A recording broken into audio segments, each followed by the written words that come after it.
Hi YouTube, and welcome back to my channel. Today's video is going to be a setup of September 2024.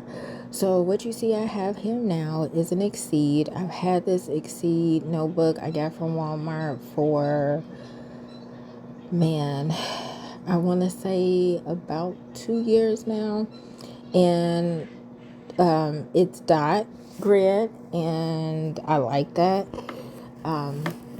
I typically don't like lines. I will do it with lines, especially since I've been in composition notebooks for a while now. But I typically don't like lines because even when I use my notebook at work, I write past the lines and like all over it. I don't necessarily like blank, but I do like red because I feel like it's a good way to still, have some direction in terms of if you're writing sentences or even if you're making boxes or anything like that. So this I am very happy about. I definitely like it. I don't remember what the cost was, but it was not expensive at all. I'm not necessarily a fan of the blue color, but I make it work. I always like the fact that Exceeds and Moleskines have elastic over it, so you can always cover it. I like Exceed's paper quality. I think it's really good. I've used an Exceed for a journal way back when, and frankly I really don't know why I didn't continue with it. I do love Moleskine, however Moleskine doesn't go that well when you're putting like markers or gel pens. Sometimes it doesn't, depending on how heavy the gel pen is, but it definitely doesn't do good with marker. And I use a lot of markers and stuff sometimes, so that's pretty important to me. But I'm glad I decided to get into this. Before I get started, I think you all can actually hear like my air conditioner going in the background, but I need that on. So you might ask, why am I utilizing this? And it's because I think you all have seen me go through like a planner crisis, because I just wasn't getting things. My needs weren't getting met, and I couldn't figure out what the problem is, or was. And it was just very frustrating because not only was I not productive, I was missing appointments, I was missing important information. And it was a certain period of time when I was doing planning that I would say working out of a couple of notebooks worked. But now it's just a bit harder to do that. And it's harder because I am doing so many other things, and I'm trying to actually do some things that I need to do, between like organizing my kids, all of this stuff. And so having like tons of notebooks is just too hard for me. I needed one, and I need two. One that I can just jot things down in, and then one that I'm actually planning in. So that is what I'm trying to get to. As you can see with this setup, I went basically back to almost how I used to do composition notebooks. Not fully. I didn't add all the things that I used to add before, which was like a section for food, a section for exercise and movement. I had a page for my goals. I just had a lot going on then, and at the time I was able to keep up with it. I'm not able to do that much now, but I can keep the important things down. So of course I have to have like my dashboard, which I call my weekly forecast, and that just gives me direction for the week. And it goes over my goals without necessarily going over them, because it's just all these spaces or different areas that I need to hit in order to be successful for that week. You will see in here I am doing daily pages, and even though I don't have that many tasks to put in daily pages will also serve as like a collection, not too much on the journaling side, but more so on the logging side of the day. Because this is pretty big paper. It's like a B6, I believe.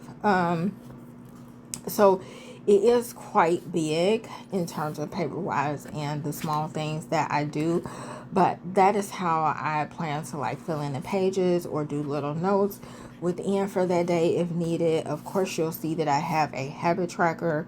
I finally found my stamp that does the months.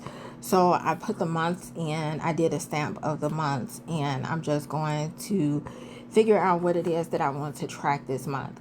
I did my own calendar. You know, as you all know, I love calendars. Calendars give me so much direction. The stickers that I was using for my calendars are super old. So now that I'm looking over it, now that I'm doing this voiceover, the numbers is kind of coming out. So this is also a good way for me to get use of my stickers because the page is so much. I am going to be able to put the major things or the important things that I need on it, but then also just dabble in my stickers as well.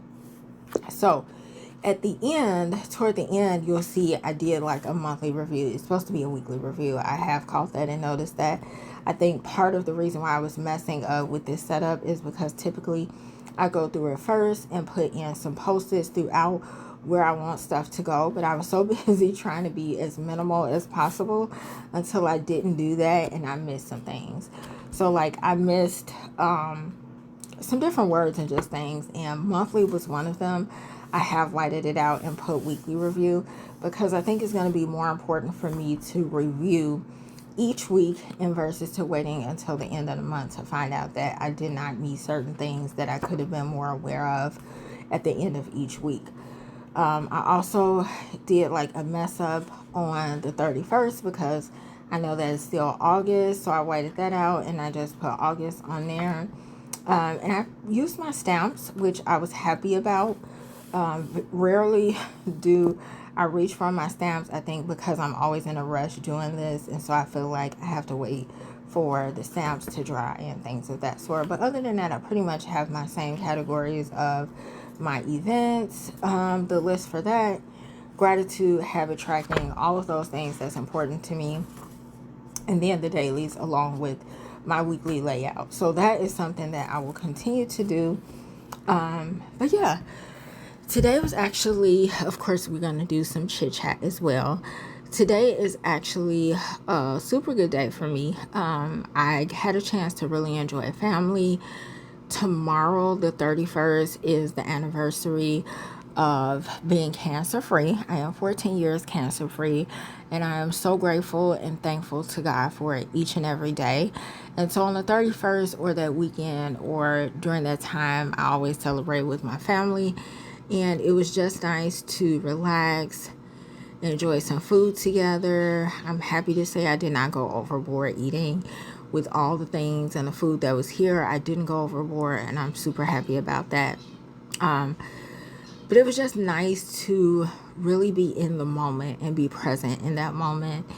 And it's not a lot of times that I can say I have that. So that's something that I try to always be big on. I am noticing more now within the past events and accomplishments and the things that I've just had in my life. I noticed that those moments were ruined because I've allowed like my own emotions and not being able to regulate them according to what others have done interfere with what I have going on within myself. Meaning it's certain things that I've accomplished, it's certain things that just is to be celebrated, and even those like mundane moments, and I feel like even those sometimes for the most part have been snatched because I've allowed others to interfere with it. Either I was always doing things for other people and I put myself last, and I will admit that it's definitely something that I need to focus on still now. It's something that I continuously need to work on. I need to take care of myself better, not put myself last.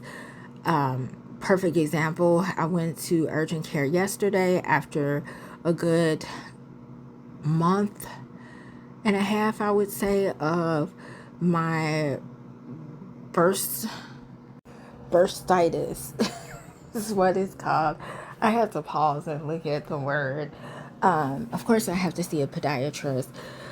but it's bursitis, the sac that covers like the joint and the tendons. It got really bad, and I think it got really bad because I waited and I waited and I just endured, and it got to the point that I was limping and I was still just going and going and going. And I think well, it was a lot of red flags, but I think the thing that made me like actually stop was because it started getting hot. And I don't know, I'm pretty sure everybody has had that moment where something has happened, and you, whether it was an injury or whatever, and the area that was infected started getting like very warm or hot. And that's when I decided to end. I didn't do any injury or anything to it. It was something that just happened, but I should have gotten it checked on a lot sooner. So I definitely encourage you all to take care of yourself.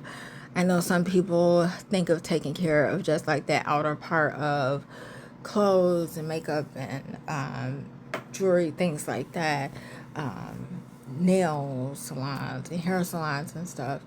But sometimes taking care of ourselves is saying no to some things, saying yes to some things, checking in with yourself, checking in with your body, like doing those thorough checks of your body. I know women are always told to check their breasts. When they're in a shower, that's something you should be checking on. But I think we all should be checking, man and woman, on our body as a whole. Like how are we sleeping? How are we eating? Stuff like that, that goes a long way in the long run.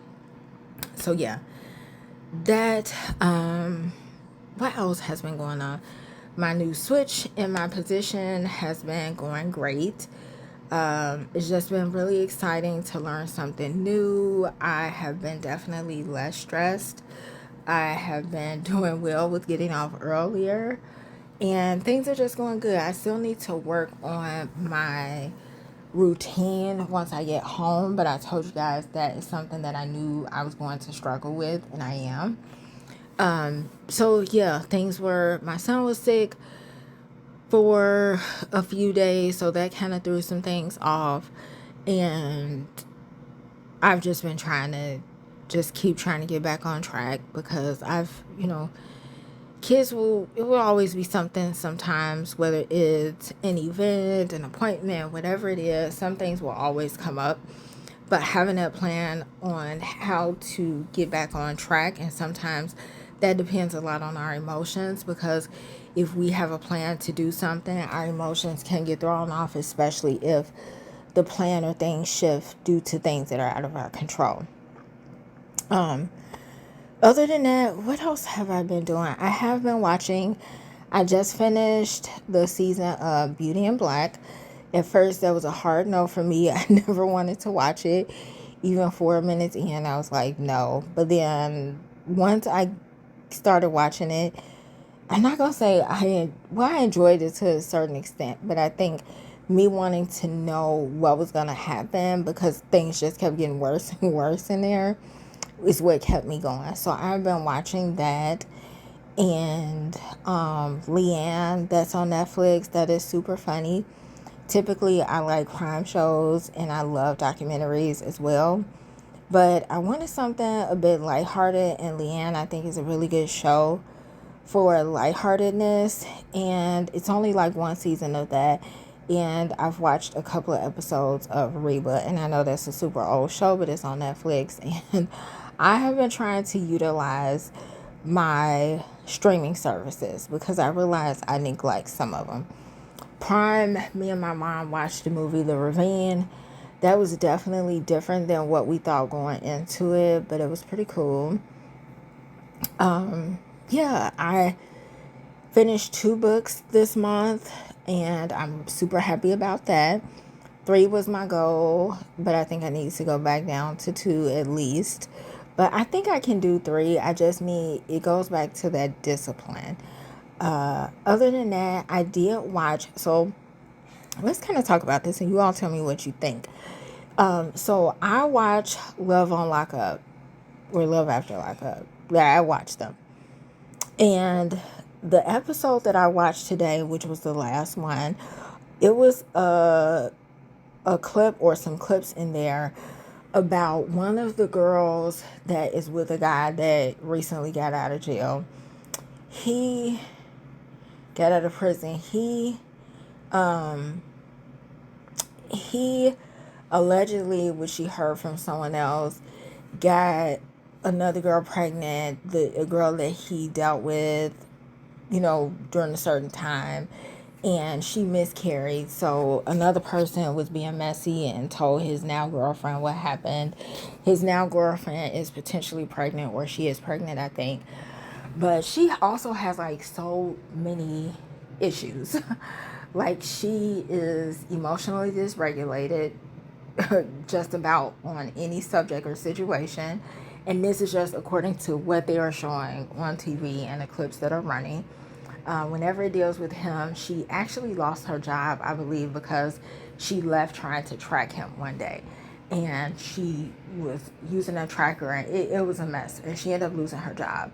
She lied about it to him. He found out. And since he found out from his friend, the other girl, which was also her roommate at that time, he got upset. He stopped talking to her. It was like a whole thing. And she was upset about it. Long story short, she confronted the girl, and the girl met with her. She immediately started being disrespectful. She immediately started trying to provoke her as she was asking her questions about why she with her man, this and that. I definitely get it. Some people be upset, but I also don't get it, because you're going after somebody that it takes two. So instead of going to him for everything, she went straight to her, and she went to him after the fact. But after the fact, she did it in a confrontational, messy way as well. Very immature. And it was difficult to watch, because I know for a fact, if this type of behavior had played out with a male and a female, it possibly and most definitely probably would have went a different way.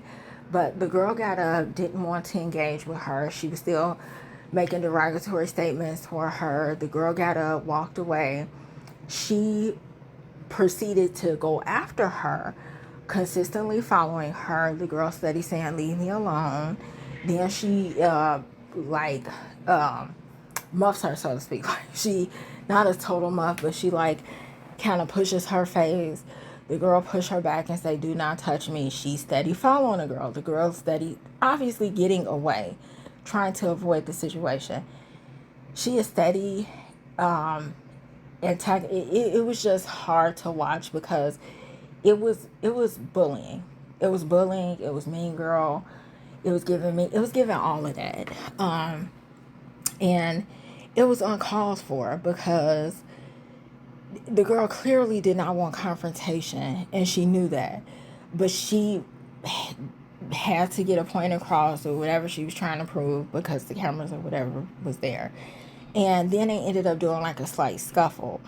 And she was still making derogatory statements. She was still saying, "You nothing," and "You need to leave him alone." It was ridiculous, and it was hard to watch, because even after she kind of muffed her in the face, production still didn't do anything. They still allowed her to follow her, even though they knew the girl was trying to get away. When they got into a scuffle, production still let her continue to antagonize her, follow her. The girl got in her car, locked her door. She still was saying a whole bunch of provoking things outside the door. It was kind of hard to watch, because I get reality TV is reality TV, but I feel like things, especially with where we are now, in the world, it's why could, because you could still get a show, you could still get clips out of that, but why put someone else potentially in danger, or having to be bullied and chased and followed to their car, so to speak, when they're saying no? And it's so many people that's around with cameras, because it's at night, that can stop this and end it, but they're not. So that was hard to watch. And I just feel like, when do we get to a place where this is okay? We all know this has been okay on reality TV, and I get that. That's part of the reason why a lot of people like to watch reality TV.